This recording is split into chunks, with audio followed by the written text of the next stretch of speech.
Hello, CBF of Virginia. This is Mark Snipes, the coordinator for this amazing organization. And today I have the opportunity and honor to introduce you to someone I've been friends with for over a decade, Rusty Lee. Rusty and I have known each other through different events like the Fall Retreat and just through different avenues of CBF life. Rusty is now the area manager for Rise Against Hunger here in Richmond and the central part of Virginia. This year, CBF of Virginia and Rise Against Hunger are going to partner together to pack meals for people around the world. Now, not only do we want to pack meals together, we also want to talk about the importance of food advocacy. Rusty, thanks for joining me. It is my pleasure, Mark. Thank you for the invite, and thank you for all the ways that CBF Virginia is helping churches in and around Virginia. So, tell me a little bit about Rise Against Hunger. Sure. I think that can best be described here on our website. Um,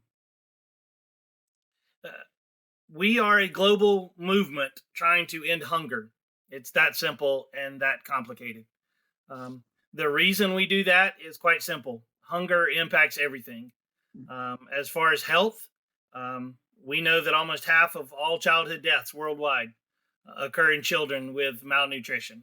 It doesn't have to be that way. We know that learning increases with stability.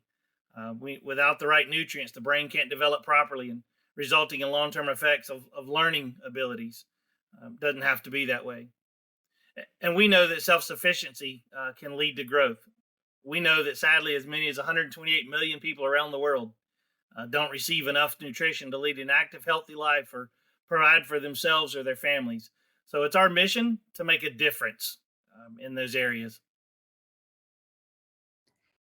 So, in January of this year, CBF Virginia and Rise Against Hunger partnered at our summit event in Williamsburg, and we packed an entire crate of food. And then a couple of weeks later, I got this email saying that our food had been shipped overseas. So, when food is delivered overseas, what does that look like? Where does the food go? Right. What a great question, Mark. Yeah, at Mission Madness, we packaged over 15,000 meals. That's going to make a huge difference in our goal in the United Nations Sustainable Goal number 2 of zero hunger. Um, One of the ways we do that is by nourishing lives. The boxes that you sent were sent into safety net programs, school feeding programs that are there with partners on the ground in the countries that we serve that are already doing work in those areas. Those meals go to subsidize what they're doing, and so we're hopefully going to provide enough nutritious food in educational settings to over 6 million people in 2025. So we're working on the ground. The other thing we're doing on the ground is responding to emergencies, from droughts to floods, transitioning political situations. Food is often an immediate need. So again, with our partners, our relationships with in-country providers that are schools, orphanages, medical clinics, they're already providing services on the ground.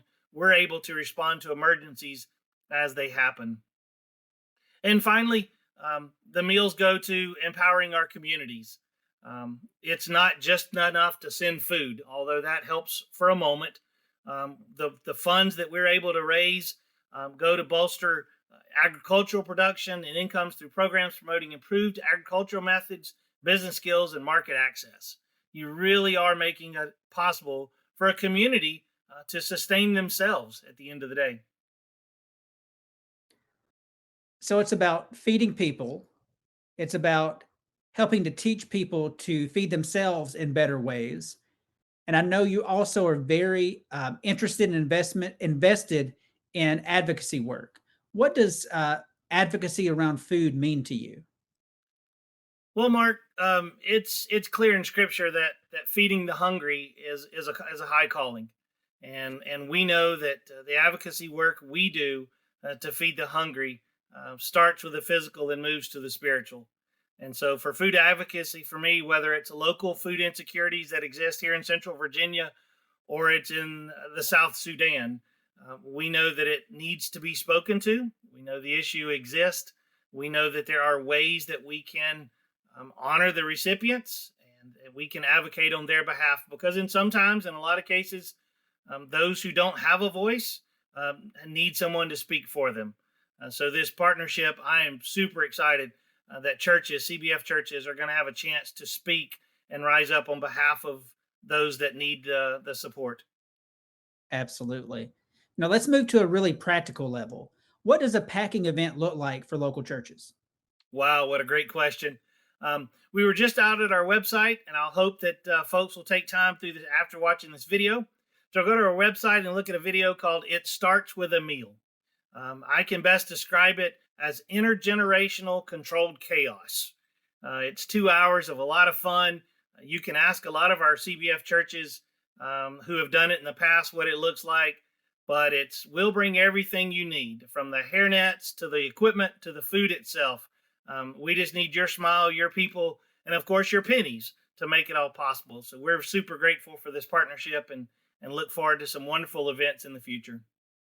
Fantastic. So many of our churches do such a great job already of feeding people, but now it's time for us to use our collective voice to speak up for people around the world who don't have access to food on a regular basis. I'm so grateful for your work and your organization and can't wait to partner together. CBF Virginia, I want to challenge you. I would love for CBF Virginia churches to pack over 100,000 meals this year. 100,000 meals so that we can feed people around the world and then learn to use our collective voice in ways that God is calling us to in this moment. Can't wait to join this partnership together. Awesome. Thank you so much, Mark. Everybody have a blessed day.